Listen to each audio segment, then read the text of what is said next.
우리 남자분들 어떤 여자가 참 마음에 드는데 이 여자가 나한테 관심이 있는지 없는지를 모르겠어요. 뭔가 나한테 호감이 있어 보이지는 않는데 그렇다고 아예 관심을 안 주지는 않아요. 연락이 아예 안 되는 건 아닌데 그렇다고 주고받는 연락이 매끄럽게 진행되지는 않습니다. 특히나 사회적으로 내가 이 사람과 얽혀있는 관계가 있어요. 예를 들면 대학교 선후배 사이 혹은 직장 동료 사이라든지 아니면 좀 가볍게 얽힌 관계로는 지인 관계가 있겠죠. 이렇게 얽힌 경우라면 더욱 판단이 어렵습니다. 왜냐하면 이 사회적인 관계로 인해서 상대방 입장에서는 자신의 이미지를 지켜야 하는 압박에 의해서 나에게 표면적으로 반응을 해주는 그런 상황일 수 있기 때문입니다. 그래서 오늘은 남자가 별로일 때 여자들이 하는 행동에 대해서 얘기해 보도록 하겠습니다.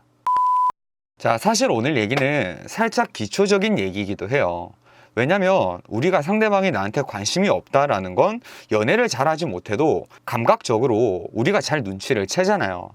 근데 오늘은 이렇게 좀 기본적인 내용을 다루기도 다룰 것이지만 이 기본적인 행동이 나오는 원인과 그 배경에 대해서 해석하는 시간을 가져보면서 이해해보는 시간들로 오늘 영상을 꾸며보도록 하자고요. 자, 저는 항상 그렇듯이 연락이 없다, 데이트를 하자 하면 시간을 안 낸다, 이렇게 너무 대표적이고 뻔한 얘기들은 좀 배제를 하고요. 수많은 비호감의 시그널들이 있겠지만 오늘은 제가 유독 여러분에게 얘기해드리고 싶은 3가지 시그널에 대해서 얘기해보도록 하겠습니다. 자, 첫 번째, 간헐적 연락과 연락의 낮은 집중도입니다. 자, 대표적으로 이런 경우에요. 톡이 몇 번 왔다 갔다 합니다.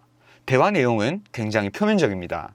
정보 전달이나 감정적인 교류가 일어나지 않는 굉장히 표면적인 연락이 오간 뒤에 갑자기 연락의 텀이 굉장히 길어집니다. 그리고 이게 반복적으로 진행이 됩니다. 나와 상대방이 얽혀있는 어떤 연결고리들이 있으니까 아예 답장을 하지 않거나 연락을 끊어버릴 수는 없지만 마음으로는 이 사람이 나와 교류를 원하고 있지는 않아요.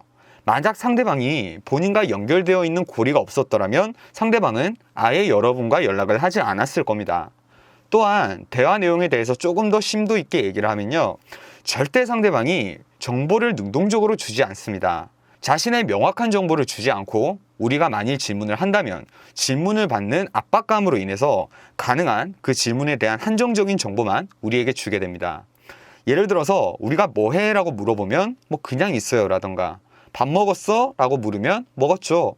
이런 식으로 답장이 오는 이런 상황을 예로 들 수가 있겠습니다. 자, 두 번째로 표면적인 핑계가 있습니다. 모든 면에서 나와 교류를 좀 피하고 거기에 상당히 표면적인 핑계를 가져다 댑니다.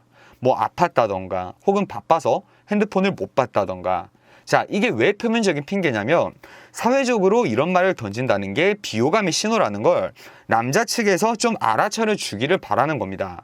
왜냐면 일반적으로 우리 여자분들이 어떨 때 이런 얘기를 하냐면 이 남자한테 관심이 없는데 내 이미지가 상할 수는 없으니까 그래서 이런 표면적인 얘기들을 하거든요. 고백으로 따지면 나는 아직 누군가를 만날 준비가 안 됐다, 나는 그럴 시기가 아니야, 이런 것들이 있죠. 누가 들어도 이게 그냥 거절인 것을 알아요. 그리고 그걸 상대방도 알고 나도 압니다.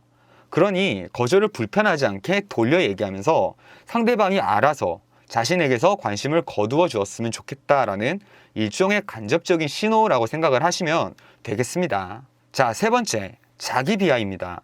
행여나 내가 상대방에게 칭찬을 하거나 호감이 드러나는 모습을 보이면 그것을 딱 잘라 거절하는 마음으로 스스로를 자기 비하하는 경우가 있어요. 야, 넌 진짜 얼굴이 이쁘다. 에이, 아니야, 나는 하나도 안 이뻐. 나보다 예쁜 애들 천지야. 넌 진짜 착하다. 아니야, 나 안 착해. 나 얼마나 못됐는데.